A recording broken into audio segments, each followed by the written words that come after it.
I want to deal with an opening story that happened a number of years ago when Darlene and myself took a trip on a sailboat over in the Mediterranean, right? And we traced through Paul's missionary journeys in the book of Acts.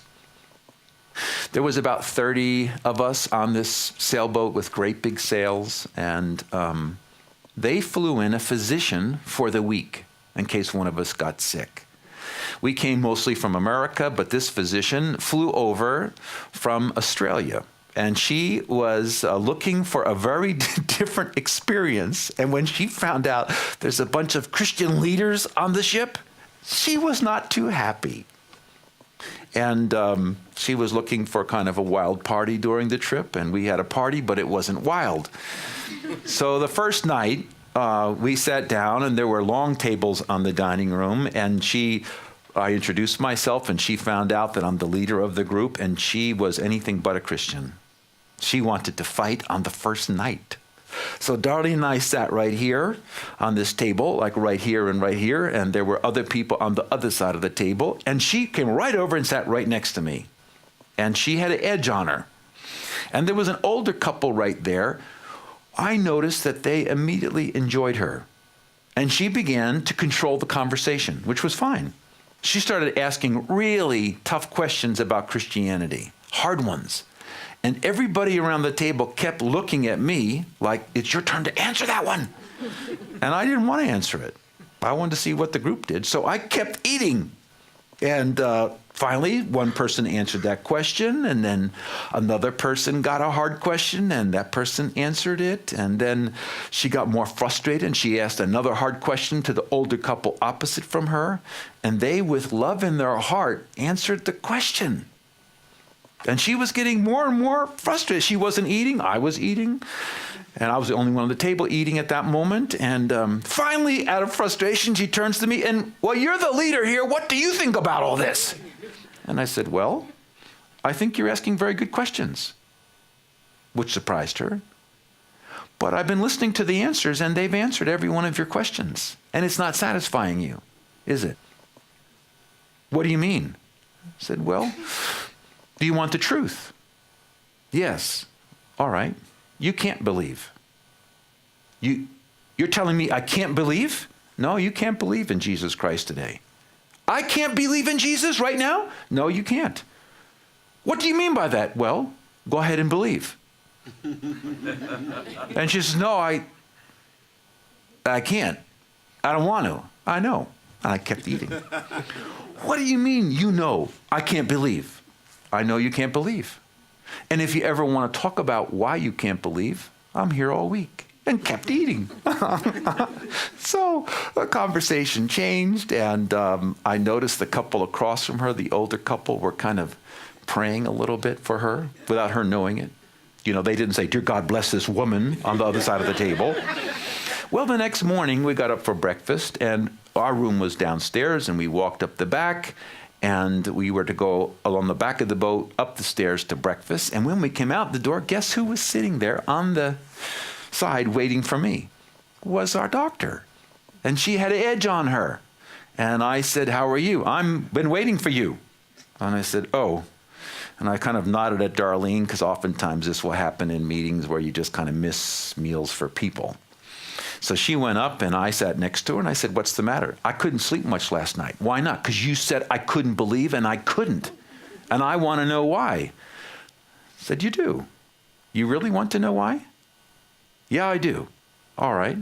So who hurt you the most? What? Who hurt you the most? Well, it wasn't my mother.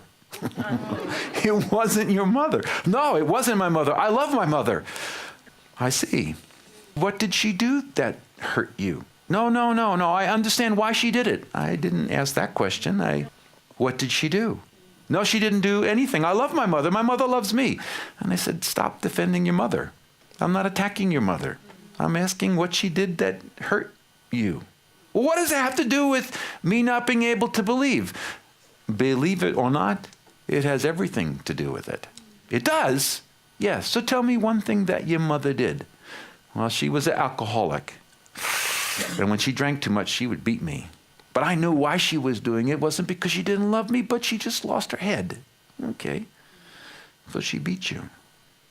How else was it with your mother? She never hugged me. She never hugged you. No, she never did. Not once. I know she loves me, but she never showed it. Oh, how did that make you feel? I don't want to talk about it. Okay. Did you feel happy about that? No, I cried myself to bed many nights. You did. I understand. How else did she hurt you? That's enough. I said, okay. And I stood up. She said, where are you going? I said, you just told me it's enough. And I said, if you really want to get free, why don't you take your pad, because she had a pad on her lap, and write down all the ways your mother hurt you. Not if she wanted to, but she did. And write it down on a pad. She said, well, there'll be 3 or 4. No, ma'am, there'll be a couple pages. There'll be a couple pages. No, there won't. Yes, there will. And if you want, I'll help you. And then I walked away and ate some breakfast. After all, priorities are priorities, and it was time for some coffee. Well, I didn't see her all day, and she didn't sit at my table at dinner that night, and I just was praying, Lord, release this lady. So the next morning, we're going out the same door for breakfast, and lo and behold, there she is, and she's red-eyed, and her pad, is on her lap, and it's all crumpled, and there was stains of her tears. I said, oh, how are you? I didn't sleep at all last night. Would you like to talk? Yes. Okay. So I sat down next to her. And I said, how many? It's 2.5 pages. I couldn't believe it. I said, each one of those wounds are in your heart, and you can't get them out. And you've been stuffing them and denying them and running away from them all of your life because you love your mother. Is that true? Yes. Would you like this infection to get out of your heart? Because once that infection is out of your heart, you will be a different person. I don't know how to do that. I said, I know how to do that. You know how to do that? Believe it or not, I'm an expert of that. You're an expert of helping people forgive. Yes. I would. Then in the next period of time, through many tears, she forgave this one and this one and this one and this one and this one and this one not. I had to help her later about that one and the rest of them. And I watched the woman change before my eyes. All the deep lines in her face were going. The anguish that was kind of hanging right underneath the makeup was going away. And by the time she was done, I said to her, how do you feel about life now? I don't hear any more voices in my head. You don't? No, I heard voices in my head all my life. They were hard. I didn't like them. I said, where are they now? Well, they're gone. It's quiet inside my head. Yeah, that's right. You're going to like that quietness. And I have peace like I've never had in my life. I said, well, this is just the beginning. Wait till you see what's coming on the rest of this journey we have this week. And I excused myself and went to eat. We went out on our tour that day. And the next night we were in our room downstairs, and my wife said to me, sweetheart, you know what I'd love if you would do for me? What? There's that soft ice cream machine up in the kitchen. They said we could take anytime we wanted. Would you go up and get me a little bowl of ice cream? I said, sweetheart, I'd be glad to.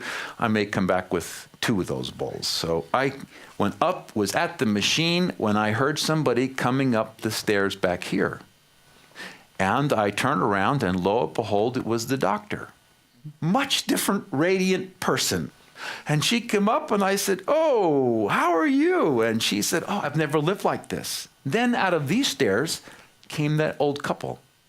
And they came walking over, and I then realized God was doing a setup. Yeah. I hope you know he does this all the time. By the way, you've been set up. You've been set up, and wherever you are, God is giving you a massive gift today. Amen. He's bringing something that will change you forever. Well, I turned to the lady and I said to her, you can believe, can't you? Yes. Starts to cry. Would you like to believe in Christ right now? I said, well, the perfect people to do that, to introduce you, is this older couple, because I noticed they loved you from the beginning. And I said, besides that, my ice cream is melting. So I walked right past them and went downstairs. Why? Because the Holy Spirit brought her up, brought me up, brought the couple up. Why? It was her time. Yes. Could it be that many of the things you wish could be true about your life, no matter how hard you try, isn't true about your life? And no matter how much you've prayed and how much you've tried, it just didn't fit together? Well, you're going to find out. Unforgiveness has roots beneath the surface of your life that spreads out and grows up another thing here, and you don't ever realize that thing you don't like, or it's painful and won't work, or that relationship, or the money problems that keep on coming. You've never understood that root goes all the way back over here to your unforgiveness. Just like believing in Christ is related to that person. So where did this idea come from? So let's go back and deal with a passage that Christ reveals, the shocking revelation about forgiveness. It's in Matthew chapter 18, and it's under part 1, why forgiving 70 times 7 is a brilliant idea. Whoa, it's a brilliant idea.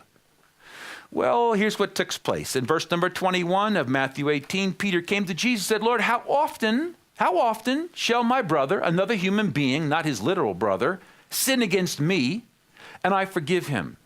Up to 7 times. Now, when Peter said that, he was expecting an affirmation from God. You forgive somebody 7 times? That's a lot. But what Jesus said shocked Peter. Jesus said to him, I don't say to you up to 7 times, comma, but up to 70 times 7. Was Jesus Christ exaggerating? That's a good question. When Christ said 70 times 7, what was he trying to say to Peter? Peter, there is no limit to how many times you're supposed to forgive. Now, why should I keep on forgiving somebody? That's the question of what Christ did next. He answers the question why a person should forgive somebody who hurt them, like the mother of the doctor. Why should I forgive my mother for 2.5 pages of wounds? I don't know what you think his answer is going to be. Maybe you think it's going to be because God forgave you. It's not.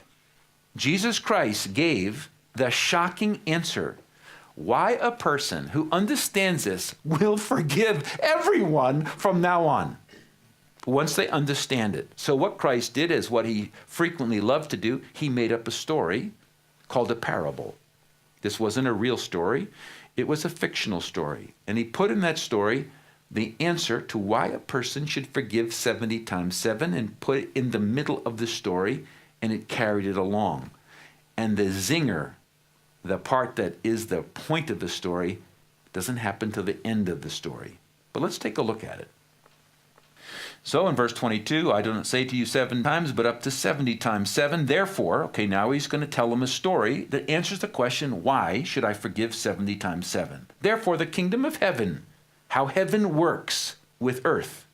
The kingdom of heaven is like a certain king who wanted to settle accounts with his servants. And when he had begun to settle accounts, one was brought to him who owed him 10,000 talents, a big fortune.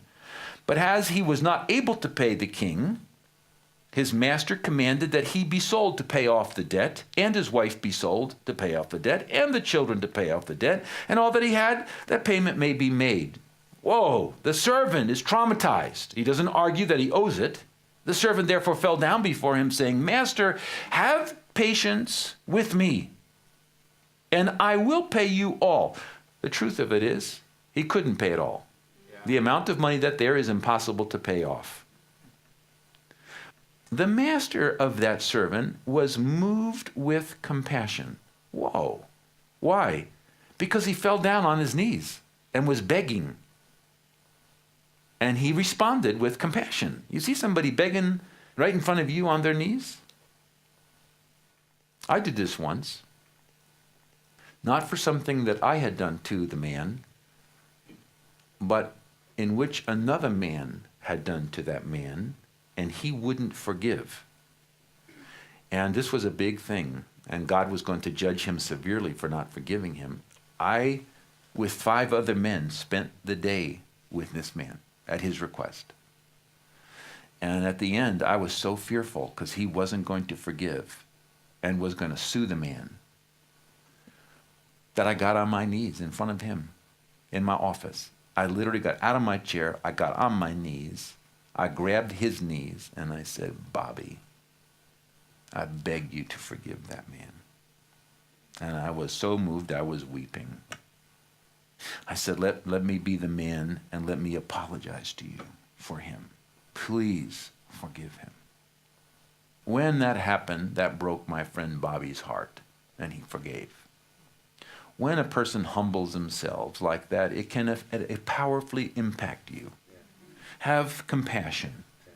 Then his master, verse 27, of that servant was moved with compassion. Now look at these words. Released him. Whoa. He released him. And then, after he released him, he forgave him the debt. So there's 2 separate parts here. You release the person and you forgive the debt. But that servant who was forgiven went out and found one of his fellow servants, probably a person who worked with him or for him, who owed him 100 denarii, not very much money. And he laid hands on him and he took him by the throat, saying, pay me what you owe. So his fellow servant fell down at his feet and begged him, saying, have patience with me and I will pay you all, because he probably could have. But he would not. He would not let him have the time, but went and threw him into prison till he should pay the debt. So when his fellow servants who were watching all this, who saw the first man beg at the king's feet and got forgiveness, went over to the other person who owed him a little bit and threw him into prison, they saw this, they were very grieved. They were upset. And they came and told the king, the master, all that had been done. Then his master, oh boy, after he had called him, said to him, you wicked servant. Do you realize unforgiveness is wicked? Yeah. Whoa. The last person you didn't forgive, you were wicked. That repositions it, doesn't it?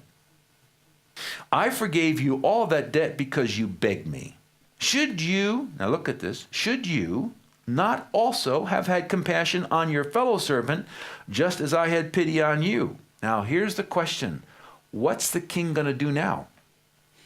And his master, the king, was angry and delivered him, now underline this, to the torturers. For how long? Until he should pay all that was due him. Now here's the zinger. Here's the point of the parable.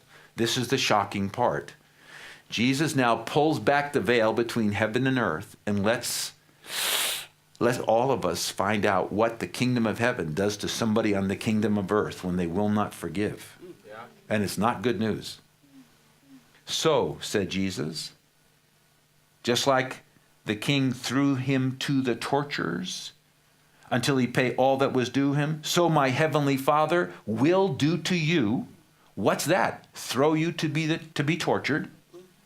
If each of you, underline these next 3 words, from his heart does not forgive his brother, another human being, his trespasses, the things he did wrong against you. Do you realize what Jesus revealed? That as the king threw the man to the torturers, listen carefully, he didn't throw that man to prison. Yeah. He threw him to people that would torture him until the torture continues. Listen, the torture continues until that is paid off. Then Jesus gives the answer. Peter, you want to know why you should forgive 70 times 7? Because if you don't forgive, my Father will do that to you. He will deliver you to the torturers. For how long, Jesus? Until you forgive the person for every single thing he did that hurt you. You mean I get torture? Yeah. until I forgive. Yes, you do. And just imagine if you have 2 people that you don't forgive, and 3 people, and 4 people, and 10 people. And that's why life doesn't make sense. We don't understand the torture that comes from things emotionally, physically, financially, relationally, could be related all the way back because the father said, nope, she won't forgive. Let's encourage her to forgive by sending her to be tortured all this time, and then she doesn't forgive another person. The torture increases. Then the person prays for that, asks people to fast for that, and it doesn't work. Why doesn't it work? Because we didn't connect it. That's still going on. And here's a person who couldn't believe in Jesus because they didn't believe and didn't forgive their mother. Just imagine what's happening in your life. So let's make some points about this as we get into this session. Number 1, God desires that everyone forgives everyone for everything. Number 2, God describes people who don't forgive as wicked. As wicked. Therefore, if I don't forgive you, I am wicked. Point number 3, God delivers everyone who chooses not to forgive to the torturers. I want you to understand something. God doesn't torture you. Look here. God doesn't torture you. God delivers you to the torturers. God doesn't do that. And I want to make a real point here. God doesn't want to deliver you to the torturers. It grieves him that you won't forgive. So there are 2 exceptions to this that I want you to understand. Exception number 1 is the window of grace. The window of grace. What is the window of grace? When a traumatic wound hits you that you can barely cope with, it's so painful and traumatic, God gives you a season of grace to cope with that and then forgive. He gives you some time. I don't know how long he gives us, but he does give us some time. I've had a couple times in my life where the wounds were so severe to me that I actually asked the Father, would you give me some time to cope? I will forgive. And had peace, and then forgave. There was no delivery to the torturers. Don't ask for 10 years. Number 2, exception 2, the season of childhood. You and I know about the traumas of childhood. All of us in this room have had various wounds from parents, from relatives when we were young, and we couldn't cope with the wounds that happened to us. What does God do? God postpones the torturers in a child's life because they are innocent until a period of time passes and they cross a barrier. We don't know when that barrier is. It's different for every child by their maturity, in which God then convicts them. Okay, I want you to forgive what he did to you. And you'll know it. You'll feel it. And you'll be convicted you should. And depending upon what you do there, changes the next period of your life, because he'll bring it about to you again. There is that series of innocence that he says, I won't judge you for this. But when you pass that innocent period where you can make up your own mind now, I'm going to invite you and tell you it's time to forgive this person. If you don't, that's when the torture begins. Make sense?